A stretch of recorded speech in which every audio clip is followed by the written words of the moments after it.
Okay. I got to figure out what's going on here. Why we're not going forward. There we go. Okay, alphabetically, starting off with Afghanistan as usual. Hopefully I did some editing and we've got no boo-boos. Anyway, at the Denver show, some interesting material showed up. I'm sure Dr. Rakavan is excited about this. But the new find of fluorapatites from Daripesh and Kunar, Afghanistan. And the two dealers had them. The Collector's Edge had the largest and, of course, the most expensive and the best. And but there were a lot of thumbnails that were available through great, gonna have a senior moment here, but anyway, there were some thumbnails available, and this is an example. The strange thing about them is they kind of look like they're twinned, and at the same time it looked like they're fadens. They always have a little line running down the middle and chevron pattern in the striations. So this one's at 8.7 centimeters high. And they're really unique things. So this one's also about 8 centimeters, branching.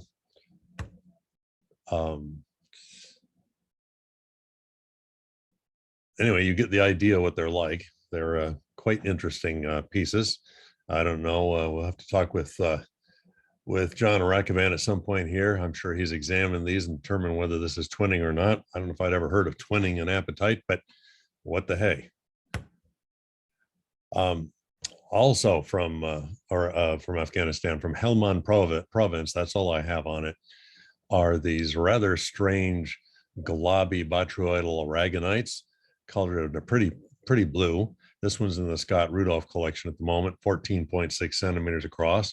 Really don't know much about them. Don't know what the little tiny blue dots are on the matrix with them, but quite attractive. Brazil. Of course, Brazil's constantly pouring out barrels and tourmalines by the ton.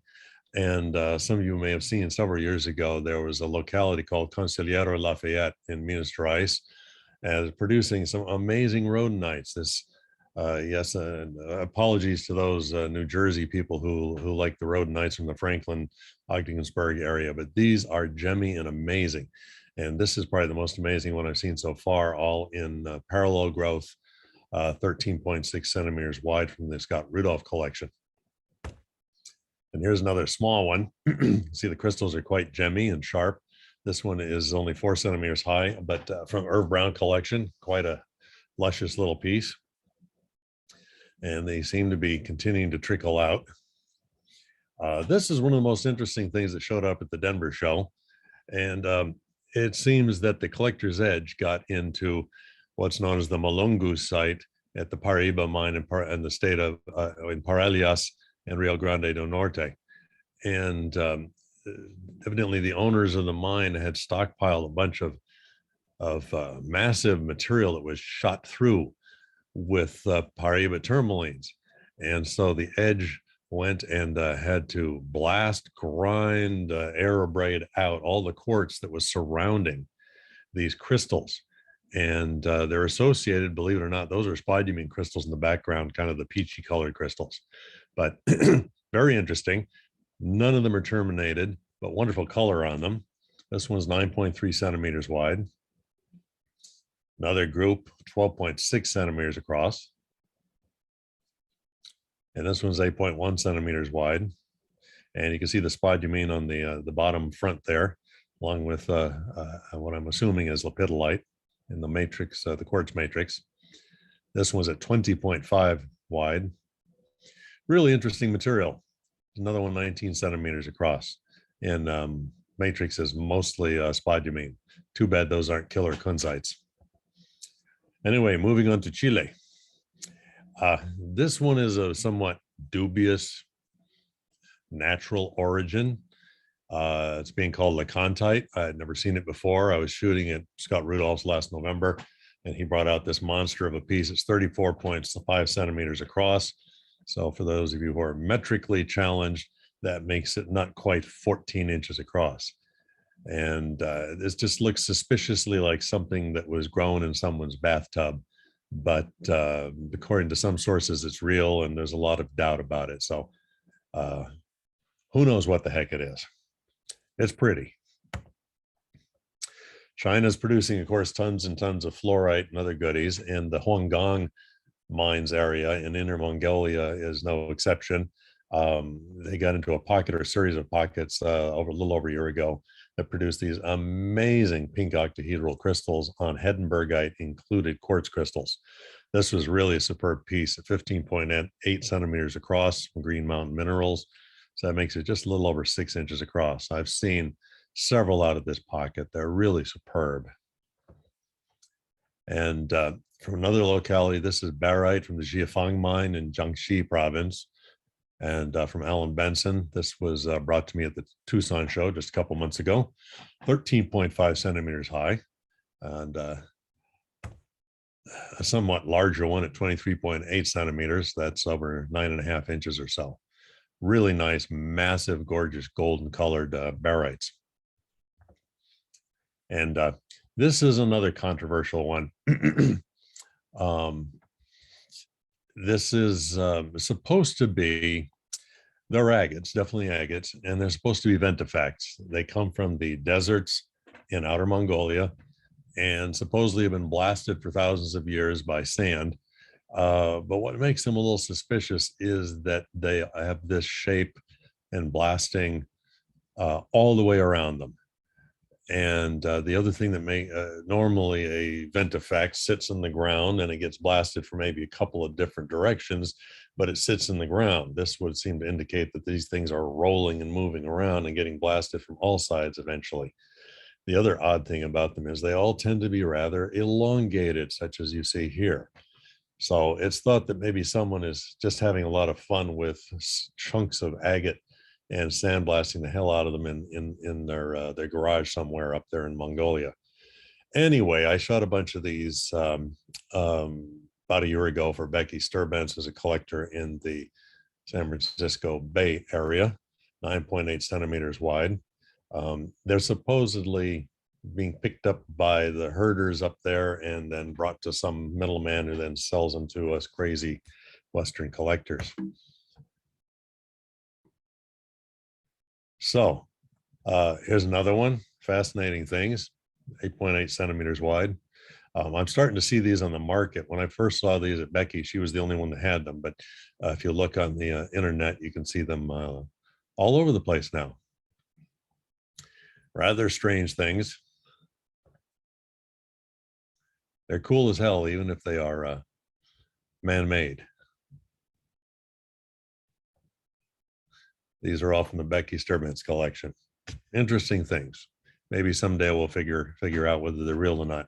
I actually looked very closely at a few of them that had deep grooves in them, and there were some pieces of sand stuck in there, like sand from a desert, not the sand you would use for sandblasting. So that kind of indicated to me that they could be real, but there's still some doubt. In Colombia, still producing what they're calling mango quartz, and it comes from Cabiche and Kipama, Boyacá province. This one is from Ziga Minerals, 14 centimeters wide. Seems like David Ziga is trying to become the king of mango quartz. He has a lot of really superb pieces. They often, as you can see on this one, are associated with who knows, might be siderite or anchorite that's completely altered to what we were going to call limonite. There's another lovely piece. This from the Mark Meiderman collection, 10.7 centimeters high. Defying gravity, as you can see there, sitting on my glass. Another one from the Scott Rudolph collection, 12.5 centimeters across. Beautiful, beautiful groups. This locality evidently was found many, many years ago, and it's literally a cut on the side of the road, and was kind of forgotten about for quite a while and then rediscovered just about a couple of years ago. Another one from the Ziga Minerals, 18.5 centimeters high. And Democratic Republic of the Congo continues to produce some goodies. These showed up a couple years ago in far eastern Congo, DR Congo. There is a small province called the Kivu province. And there's a mine there. I've seen several mines producing interesting pegmatite minerals, but one of them, the Luishi mine, is producing exquisite tourmalines, Albaites, and extremely, they're lustrous. They are very, very gemmy with beautiful limpid pastel colors. This is from the Bill and Will Larson collection of 6.3 centimeters high, and another one from the same collection at 8.1 centimeters high. These things are absolutely gorgeous. And it's amazing any of them come on the market because they're so gemmy. A lot of them are being cut. We move on to India now. And here's something else a little problematic. These are supposed to be, well, they're fluorites from Kadakwani in Madhya Pradesh province, not typical Maharashtra province. Anyway, a lot of them are just single balls. Some of them form complete arches, chains.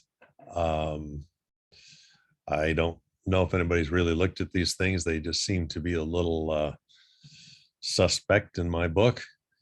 It seems like the Indians are very good at faking all kinds of good stuff, or at least taking something that exists and maybe improving it somewhat. But anyway, 10.5 centimeters high from the Scott Rudolph collection. And moving on to Ireland.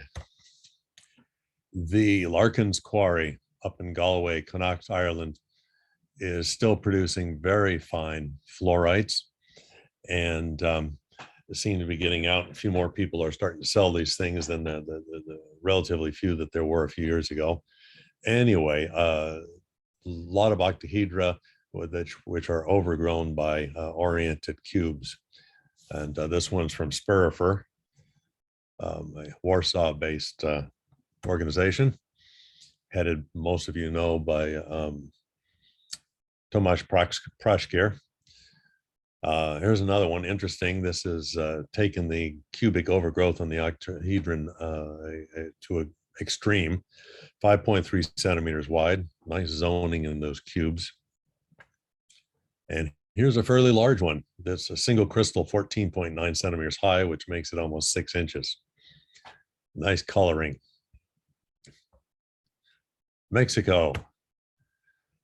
Someone got back into the old workings at the Vallejo mine, and I'd never heard of the Coruglu workings, but anyway, produced probably some of the sharpest, most lustrous comengites that I've ever seen out of this locality, and fairly good size, 1.7 centimeters high, so that's probably a good 5/8 of an inch.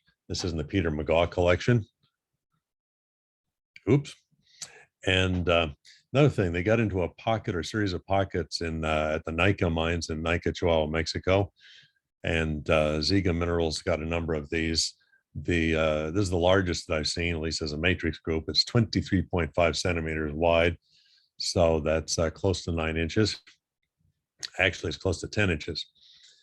Anyway, the gypsum can be extremely gemmy, as you can see with this one right here. Got to handle them with great care so you don't scratch them and get fingerprints and whatnot on them. Here you're looking right through it to see the matrix. So this is also from Ziga Minerals and 6 centimeters high. Another one from Ziga Minerals, 6 centimeters high. Very gemmy, superb examples of gypsum. Something else that came out new, which caused quite a stir, are these calcites from the West Camp in the Santo Domingo ramp at Santa Eulalia in Chihuahua, Mexico.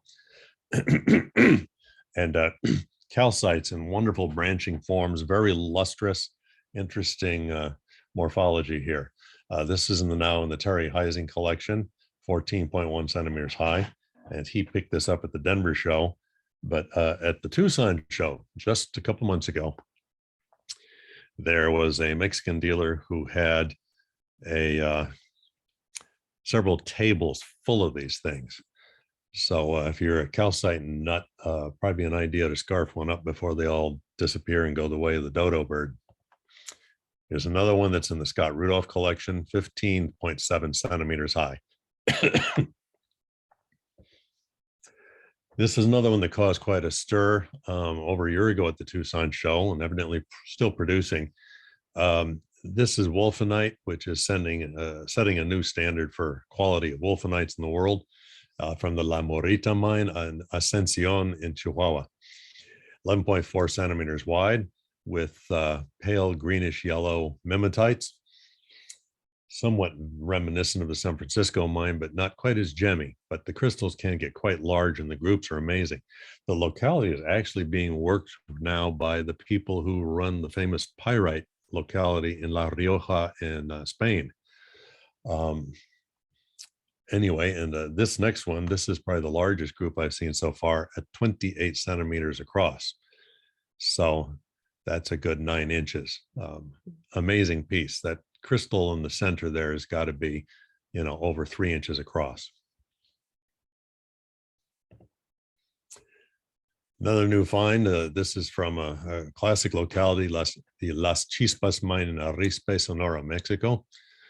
And left to right, 5.7 centimeters and 3.2 centimeters. Miner's lunchbox had these. I understand a Canthite, if I didn't tell you what it was, that there was some bigger and better, but he wasn't willing to let them go. Have Tom Moore drag him down to my studio at the Tucson show. Anyway, some nice pieces. This is 100% brand new. Azurite. Peter McGaw brought this to me. It's 10.4 centimeters high, so that's a little over 4 inches. And Peter would only say it's a brand new locality in central Mexico. Wouldn't even state the name of the mine, the province, or anything. But I am hoping that the future brings forth more of these and better. So keep your eyes open, folks.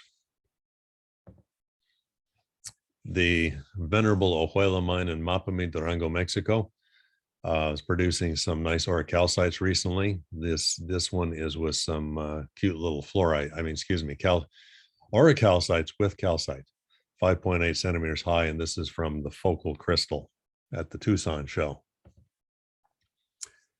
Morocco. Several years ago, you saw these wonderful pinkish, reddish tourmalines that were coming out of a locality in Morocco. Well, they got into some more pockets and have produced some larger crystals and larger groups than a couple of years ago. So Albaite with Microcline. This is from the candy cane pocket in Beni Bouzra in Tanger, Morocco, 7.9 centimeters high. So that's a bit over 3 inches. Also, this place has been producing pieces for, specimens for a while, but more goodies are coming out. This is fluorite on barite from the Taurirt mine in Taurirt, Oriental region, Morocco. Also from Spirifer, 10.2 centimeters high. Pakistan. And you've all seen these, but I just had to throw one anyway. It seems to be continuing to produce these incredible brucites from Kila Saif in Balochistan, 12.3 centimeters high from the Scott Rudolph collection. These things are just amazing in their electric yellow color. This was a big surprise at the Tucson show. I was going to try and on Sunday afternoon get over to the main show and actually see a little bit of the show and not be tied to my camera, when Ghulam Mustafa showed up with what may be the largest aquamarine crystal to ever come out of Pakistan. So it comes from Dasu in the Shigar Valley, of course. And this thing is 44 centimeters high and weighs 21 kilograms. You get an idea of the size with the cocaine. It is doubly terminated. The top is where it probably was originally attached, broke off, and healed. And by the way, it's healed. It is not re-healed. Unless it was broken twice and healed twice, it was only healed. One of the most misused terms in our business and hobby. Anyway, here it is lying down, taking a rest. And here's Ghulam holding it. It does have some gemmy areas in it, but not as clear as the smaller ones we're used to seeing from the area. So, Republic of the Congo. To the north of the Democratic Republic of the Congo is the Republic of the Congo. And Tome Prashkir and his crew in Spirifer have been going there quite a bit and coming up with some wonderful things from the copper mines there. Smithsonite with orichalcite from the Yanga Kubenza quarries in Mfwati, Buenza department, 6.9 centimeters high. Another one, mostly Smithsonite, same locality, 9.3 centimeters across. Starting to look suspiciously like Kelly Mine, New Mexico. And Russia, what do we have there? Dolnogorsk, which has had just a trickle of fluorites over the years since they've closed down operations there. But they got into some area in the Vitory Sovietsky. I'm assuming that's Russian for First Sovietsky mine, which is what I'm more familiar with. The calcites here have got these wonderful iridescent pyrite crystals growing on them in rather interesting patterns. So 5.3 centimeters high, also from spirifer. Turkey. Now we've all seen for years and years now the diaspores coming out of there. Last year, the big deal was hundreds of beautiful little thumbnail-sized twins. In this particular case, untwinned diaspore, that's a rarity in itself. The one on the left is 7.8 centimeters high. And as most of you know, or should know, diaspore is a color change mineral, rather like alexandrite. And so under tungsten lighting, it's got kind of a nice mauvey pinkish tone, but under daylight, it's more of a kind of a pale limey green. Anyway, wonderful stuff. So Well-Arranged Molecules had these at the Tucson show. And they are getting some monsters. I've seen fist-sized twins out of here from recent work. Okay, moving on to the good old US of A and California. Phil's Minerals has been digging in the old Owens Dry Lake there in Southern California. And these evidently are halite pseudomorphing to trona, 10.5 centimeters wide. And this was a rather interesting discovery. A mineralized lizard that fell into the brine pools and got himself brined to death. Anyway, at 3.5 centimeters high, sitting on, well, it says halite, but I don't think that's halite. Anyway, probably one of the more aesthetic groups that he brought me, and 27.2 centimeters across, about 9 inches, and more than that, closer to 10. Anyway, also from Phil's Minerals. Pretty neat piece. There's a classic locality known as the Crystal Lode Pegmatite in Fulford, Eagle County, Colorado, that produced some very nice apatites in the past, fluorapatites. And I think John Rackavan probably just woke up. And wonderful things. And these are about the largest I've ever seen, but someone is reworking the locality. And the one on the right is 7.5 centimeters high. So that's just about 3 inches. Quite nice crystals being sold by Crystal Classics, which is Brian Kosnar and company. Iowa. In Iowa, we saw a number of years ago, the Linwood mine in Buffalo, Scott County, produced some wonderful barytes and then some calcites. Well, now it's producing some very bizarre marcasites. And here they're forming strange tubular forms and coating around a barite crystal. It's 9 centimeters high. This is from Saga Minerals. But what's really cool are the crystallized marcasites. This one is 5.7 centimeters high from Ziga Minerals. And this one's 11.2 centimeters. Wonderful crystallization. And quite a bit of this material came out. So better get one for your collection very quickly. Here's another aesthetic group at 17.8 centimeters in height. Missouri. The Fletcher mine, which is in the Reynolds County Viburnum district, they got into a pocket they're calling the Rainbow Pocket, and it's calcite partially coated with chalcopyrite. And what makes it wonderful is that the chalcopyrite has a fantastic iridescence to it.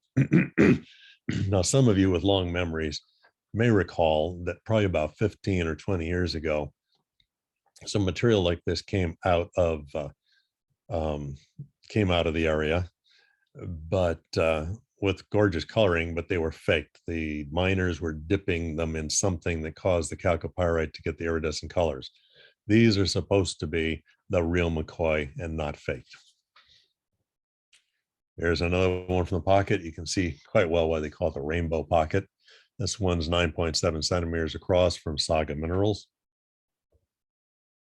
And another group from Saga Minerals, 18.5 centimeters in height. Very fine calcites, even without the iridescent chalcopyrite. And another group, this one's Ziga Minerals, 11.8 centimeters high.